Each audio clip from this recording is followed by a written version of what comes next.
গানের মানুষ হওয়াটা আসলেও অনেক বড় ব্যাপার। তেমনি একটি উপহার আল্লাহ তাআলা আমাকে দিয়েছে, এই জন্য আমি নিজেকে অনেক সৌভাগ্যবান মনে করি। গান যার সঙ্গী তার আসলে লোনলি ফিল করার সময় নেই। আমি খুব ভালো মনের মানুষ, এটা আমার কাছে সবচেয়ে বড় কমপ্লিমেন্ট মনে হয়। দর্শক সবাইকে স্বাগত জানাচ্ছি বিজয় টিভির নিয়মিত আয়োজন স্টার পেজে। আজ আমার সাথে একজন গানের মানুষ উপস্থিত আছেন, যার গান দিয়ে মানুষের হৃদয় জয় করেছেন। আমার সাথে আছেন কোনাল। কোনাল আপু, কেমন আছেন? খুব ভালো আছি। যেহেতু গানের মানুষ, এই গান দিয়ে তো মানুষ সারা জীবনও বেঁচে থাকে।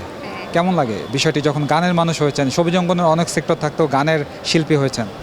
আমি মনে করি যে খুব সৌভাগ্যবান আমি, কারণ আসলেও যেটা বলেছো যে গানের মানুষ হওয়াটা আসলেও অনেক বড় ব্যাপার। গানটা আজীবনের, এবং গান মানুষের মনের খোরাক মিটায়, তো গান হিল করে মানুষকে। তেমনি একটি উপহার আল্লাহ তাআলা আমাকে দিয়েছে, এই জন্য আমি নিজেকে অনেক সৌভাগ্যবান মনে করি। সুখ দুঃখ যখনই হোক না কেন মানুষ গান শোনায়, বিষয়টি আসলে তোমাকে কতটুকু ভাবায়? অনেক ভাবায়। আমি তো জানো যে গান নিয়ে পড়াশোনাও করেছি, তো ওটা আমি থিওরিটিক্যালিও দেখেছি যে গানটা আসলেও একজন মানুষকে কতটা উজ্জীবিত করতে পারে। আমাদের যত অনুভূতি আছে সেগুলোর সঙ্গী, বেস্ট সঙ্গীটা কিন্তু গান হতে পারে। সেটা আমরা স্যাড হই, হ্যাপি হই, উৎসব করি, যেটাই করি না কেন। কি মনে হয় আসলে এই যে বড় একটা জার্নি, কেরিয়ার থেকে শুরু করে একটা পরিবার, সব কিছুকে সময় দেয়া, আবার শোবিজ মেনটেন করা, এই কার্পেটটা আসলে কেমন? লাইফে সব কিছু মেনটেন করাই ডিফিকাল্ট। এটা একটা ইকুয়ালাইজারের মতন। ওটাই ব্যালেন্সটা যে সবচেয়ে সুন্দর করে করতে পারে, তার জীবনটাই হয়তো সার্থক কিংবা সুন্দর। তা আমি চেষ্টা করি আমার সংসার, পড়াশোনা, গান সব কিছু একসাথে মেনটেন করার। আমি সর্বোচ্চটা দেই, এরপর রেজাল্ট যাই আসুক। কোনা যখন লোনলি ফিল করে তখন কি করে? লোনলি আমি ফিল করি না আসলে। আমার বাসায় মা আছে, আমার ভাই আছে, আমার হাজব্যান্ড আছে, আর এত এত মানুষ আমাকে ভালোবাসে। লোনলি ফিল করার ওই সময়টা থাকে না। আর গান যার সঙ্গী তার আসলে লোনলি ফিল করার সময় নেই।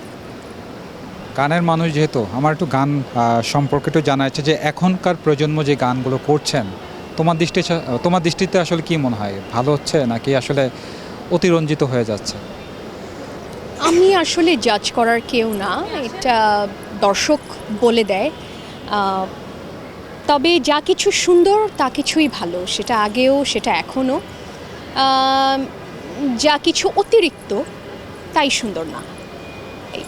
আচ্ছা কোনাল, জীবন সঙ্গী হিসেবে তো একজন মানুষকে বেছে নিয়েছো যে কিনা সেও মিডিয়ারই যুক্ত, কিন্তু অন্য একটা লাইনের। কি মনে হয় আসলে জীবন সঙ্গী কি সেম জগতের হওয়া উচিত, নাকি আসলে দুই জগতের হয়েও ভালো সংসার করা যায়? এটা না মানে ভ্যারি করে, পার্সন টু পার্সন ভ্যারি করে। এটার ভালো দিকও আছে, খারাপ দিকও আছে। ভালো দিক যেমন সে বুঝতে পারে আমার অনেক ক্রাইসিস, আমার অনেক কিছু সে বুঝতে পারে, যেহেতু আমরা একই জগতের মানুষ। কিন্তু আবার অনেকে মনে করে যে এর কারণে এ হচ্ছে, এর কারণে এ হচ্ছে, যেহেতু একই জগতের মানুষ। তো ভালো খারাপ দুটো আছে। সংসার জীবন আসলে কেমন লাগছে? আলহামদুলিল্লাহ, আলহামদুলিল্লাহ, আলহামদুলিল্লাহ, অনেক ভালো। কখনো গান শুনতে চায়? কোনো পছন্দের গান আছে মানে বাসায় থাকতে তার খুব শোনার ইচ্ছা হয়েছে? অর্থাৎ তোমার হাজব্যান্ডের কথাই বলছে। না, ওইভাবে তো বলে না, হয়তো শুনতে চাই কিন্তু আমাকে কখনো বলে না। আমি তো আসলে এমনি সবসময় কিছু না কিছু গুনগুন করতেই থাকি, কিন্তু আমি শুনতে চাই ওর কাছে। মানে ও পুরনো দিনের বাংলা গান, ফিল্মের গান খুব পছন্দ করে। তো মাঝে মাঝে বাসায় যখন থাকে, ও শুনতে থাকে ইউটিউব স্ক্রল করে বা স্পটিফাইতে, তখন আমি বলি যে একটু গেয়ে শোনাও, তখন ও একটু গুনগুন করে গেয়ে শোনায়। আচ্ছা, অনেকেই বলে যে কোনালের হাসি খুব সুন্দর। তোমাকে আমি আমার একটু জানার চাই যে তোমাকে আসলে সব থেকে বেশি প্রশংসা কি থেকে এসেছে?